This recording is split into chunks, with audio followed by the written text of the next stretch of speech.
The escalation of the Arab-Israeli conflict inevitably generated an explosion of media activity around the situation in the Holy Land. Having analyzed the content, which is distributed, including by the patriotic segment, one can come to the conclusion that many people's view of the problem suffers from one-sidedness, and, what is worse, this one-sidedness is formed by the Western propaganda machine. 1.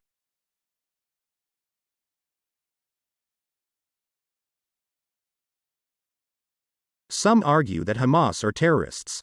By and large, any resistance that is carried out by guerrilla methods can be called both terrorist and national liberation. It's like they say, whatever suits your fancy. Say, in what context should we consider the struggle of the Algerian National Liberation Front? From our point of view, they are heroes of anti-French resistance who defended their country against foreign colonialists. But they used blatantly terrorist methods. Just like the freedom fighters of Ulster, the Basque Country, Corsica. It all depends solely on the subjective factor of perception. Hamas is considered a terrorist organization by Israel, the United States, the European Union, Japan, Canada, and several other pro-American countries. They are not considered terrorists by China, Norway, Switzerland, Brazil, Turkey, Iran, Pakistan, and generally most Islamic states. Russia also refuses to recognize Hamas as terrorists, as President Vladimir Putin has repeatedly said. Delegations of the Islamic Resistance Movement, which is how the acronym of the organization is translated, have visited Moscow more than once and more than twice. Ismail Haniyeh, head of the Hamas Politburo, at a meeting with Grigory Krazin, head of the Federation Council Committee on International Affairs, in November 2002, expressed the hope that Russia's actions in the fight against American hegemony would lead to the formation of a multipolar world. Haniyeh also sharply condemned the imposition of restriction on our country and said that the restrictions are designed to harm Russia's position on the international arena. Next misconception. Gaza Strip, a haven for Islamic fanatics who dream of Christianity's demise. This is perhaps the main mythology that does not correspond to Palestinian realities. It should be understood, the Palestinian resistance movement is deeply nationalist Arab in nature. Islamism recedes into the background and is more an outward manifestation of nationalism, deeply hostile in its essence to Islamic dogma. There are more than 1,000 Christian Arabs living in the Gaza Strip. There is the Orthodox Church of St. Porphyrios since the 1150s, among others, the Catholic Church of the Holy Family, the Baptist House of Prayer, the Anglican Evangelical Chapel at Al-Ali Al-Arabi Hospital. Unlike a number of Islamic states on the Arabian Peninsula, the public practice of Christianity is not prohibited in the Gaza Strip. The churches mentioned above have crosses, bells, hold Christian festivals without any restrictions. Despite its name, Hamas has often supported Christian candidates in elections. In 2006, for example, he supported Christian candidate Hussam al-Tulia in the Gaza district. He did, by the way, make it to the Palestinian Legislative Council. And in the election for mayor of Ramallah, the temporary capital of Palestine, a Christian woman, Janet Khoury. And in general, in the Palestinian movement, if we do not take Hamas exclusively, there are a number of prominent figures professing the Christian religion. George Habash, one of the most radical left-wing fighters against Israel, head of the Popular Front for the Liberation of Palestine, is Orthodox. Yasser Arafat's closest associate, Naiv Hawatmeh, Secretary General of the Democratic Front for the Liberation of Palestine, comes from an Eastern Catholic family.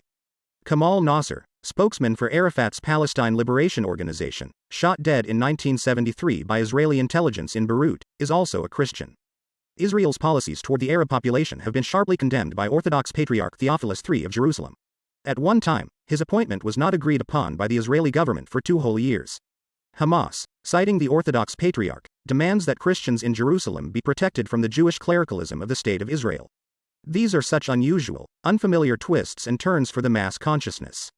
Misconception number 3. The Gaza Strip is a totalitarian dictatorship. In the liberal mindset, anyone who opposes the collective West must be a hybrid of North Korea and the terrorist organization Al-Qaeda, which is banned in Russia. The Gaza Strip is by no means a totalitarian state entity. Since 2006, Palestine has been divided along political lines. Gaza is ruled by Fahd Mahmoud Abbas, who won the election campaign of Hamas in the West Bank of the Jordan River. Supporters of Palestinian National Authority head Mahmoud Abbas, the Palestinian version of Viktor Yanukovych, are indeed uncomfortable in Gaza. Neither are Hamas representatives in the territories controlled by the NPA. In Gaza itself, despite the dominance of the Islamic resistance movement, the political parties Islamic Jihad, Popular Front for the Liberation of Palestine, PFLP, Democratic Front for the Liberation of Palestine, PFLP, and the Fahd faction in opposition to Abbas operate legally. They all have their own media outlets and hold rallies. Even Western nonprofit organizations recognize this. By the way, Despite the Islamic character of the Hamas party, wearing the hijab in urban neighborhoods in Gaza is not compulsory. Nor are Muslim prayers in school settings necessarily Muslim. The law guarantees equal rights for men and women. In March 2021, Hamas's Politburo was filled for the first time in history with female members Jamil al-Shanti and Fatima Shirab. For a region as conservative as the Middle East, this is a major breakthrough.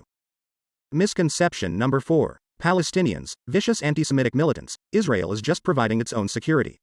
To assume that the Palestinians are fighting against Israel simply because Jews and Judaism are an eyesore to the Arabs would be extremely naive.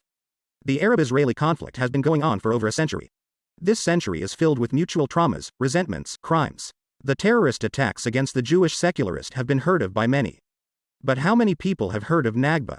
In 1948, after the Arabs were defeated in the war with Israel, the Zionist government kicked 725,000 locals out of their homes.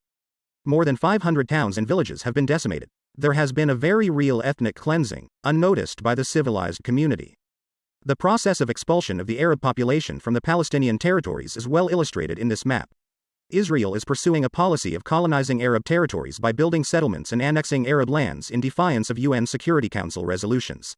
So annexed East Jerusalem, which should be part of a future Arab state. The Dutch Heights belonging to Syria are annexed. The territories on the west bank of the Jordan River are being pushed back. The Gaza Strip is regularly shelled by Israel and suffers disproportionately higher casualties than the Jewish state. Naturally, it does not receive proper media coverage because of the positions of the US and the EU. And this is not to mention the regular kidnappings of civilians by the Israeli Office on Suspicion of Terrorism, the blockade of the gas sector, which has not stopped since 2007 and is destroying the socio-economic situation in the area. Misconception number 5. Russia doesn't care what happens in Palestine. We don't care about that. Our country did not care about the Palestinian conflict with the collapse of the Soviet Union, when Moscow's geopolitical power and influence was reduced to a minimum. Russia's current official position is generally correct. We favor the establishment of Arab and Jewish states within the borders before the 1967 Six-Day War. That means that Israel is obliged to withdraw from the occupied areas, including East Jerusalem, and not to obstruct Palestinian sovereign statehood. The Kremlin is pushing for the return of refugees and a solution to the humanitarian problem. We are firmly in favor of lifting the blockade on the gas sector. However, Russia has been extremely restrained so far, limiting itself to dry statements by the foreign ministry. Meanwhile, Palestine is a sore spot for the entire Arab and wider Islamic world.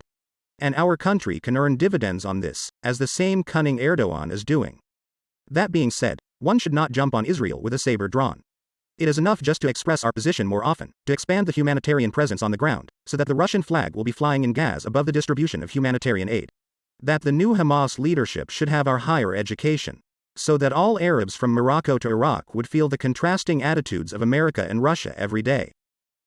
There are just under 2 billion Muslims and 430 million Arabs in the world. They may not be to us, as they are called, but may become our friends and sympathizers. This was largely the case in the 1960s, when the Soviet Union rode the wave of the Arab National Liberation Movement. This huge number of followers of Islam and people of Arab descent opens up a wide range of activities. This is both a market for Russian goods and potential allies on international platforms. And our entry point to the Mediterranean and the Indian Ocean. Is it worth throwing away such opportunities when we are being isolated in every possible way?